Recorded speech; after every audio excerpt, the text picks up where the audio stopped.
Thank you folks for all being here. I'm Pete Joya from CBIA. Joining me is Jim Prislow, who's a partner with BlumShapiro, and we collaborated on the survey of Connecticut business for 2011, and you all got a copy of that. And we just want to go through some quick highlights on the survey and then take your questions. Janet's also going to be doing a full presentation right after this to the whole group. But this is the 10th time we've done the survey together. It was conducted the last couple of weeks of July to the first week of August 2011. So just all during this debt crisis, it was out in the field. Sent to over 5,000 businesses, 700 responses, 14% response rate, 3.75 margin of error, and it there was a mix of privately held, family-owned, incorporated businesses, all 40% plus. We did have a fair number of manufacturers, about 28%, and about 72% service that responded. And we got a mix of both good news and certainly concerns, as we've had before. And we've got a lot of that on these four charts, and Jan's going to start with that. Thanks, Pete. I guess the good news that we hit off the bat here is that more companies are projecting profitability. For 2010, 56% of the respondents had profits.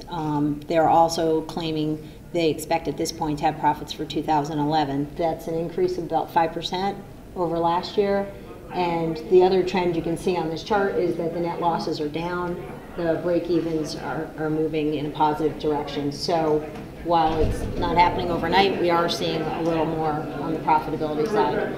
And I think we heard some comments earlier about companies being innovative and creative. I'm going to talk about that in a little bit, but I think that has improved cost structure of a lot of these businesses, and as the demand has come back, companies have been able to be more profitable with the existing investments and workforce that they have. So it's one of the key positive messages. On the far side here is another positive message. The potential to hire workers is at 56% estimate for the current year based upon our respondents, and 55% said they expect to hire workers in the following year.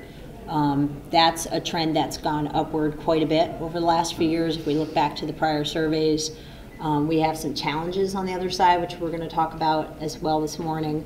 And I think we heard some earlier messages about the age of our workforce, the impending retirements, as well as folks in that key range of 18 to 45 years that aren't staying in Connecticut as much as they used to.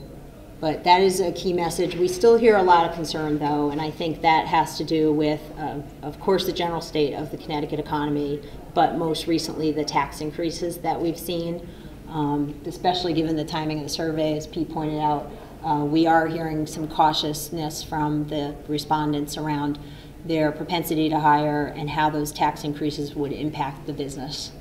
A couple other key messages coming out of the survey is the interconnectedness of businesses in Connecticut. Over 50% of the respondents said they were either highly or somewhat dependent on large corporations in the state, and these are mid-sized, small to mid-sized companies, particularly manufacturers, I think, are looking to the larger corporations, and their health is dependent on the health of the larger businesses. That's where a lot of their sales are happening. So that was definitely a key message, not surprisingly, given the defense nature of a lot of the manufacturing in the state. And then this last chart, which is concerning, is that a lot of companies have thought about or have been approached about leaving Connecticut. The numbers are here, but basically companies are either considering moving or considering expanding outside of Connecticut. And we hear this with our own clients, and we've seen a lot of cases where they've moved or expanded their operations externally from the state, particularly in manufacturing, again, because there's lower cost alternatives. The other alarming side of this is that they are being pursued by other states. There are some other states more aggressively than ever coming at our companies and offering them incentives to relocate. Some of the top cited reasons are the climate here in Connecticut, the cost of doing business, the economic uncertainties, not surprisingly. But this is a real concern and something we need to continue to address. And of course, part of the concern with that too is we ask companies in regards to where they put Connecticut vis-a-vis some of the other states, and 63% of the respondents put Connecticut in last place, next to last, or third to last in terms of business friendliness. And you had Virginia viewed as best, second best, or third best by 62% of the respondents. California was ranked worst, second worst, or third worst by 74% of the respondents.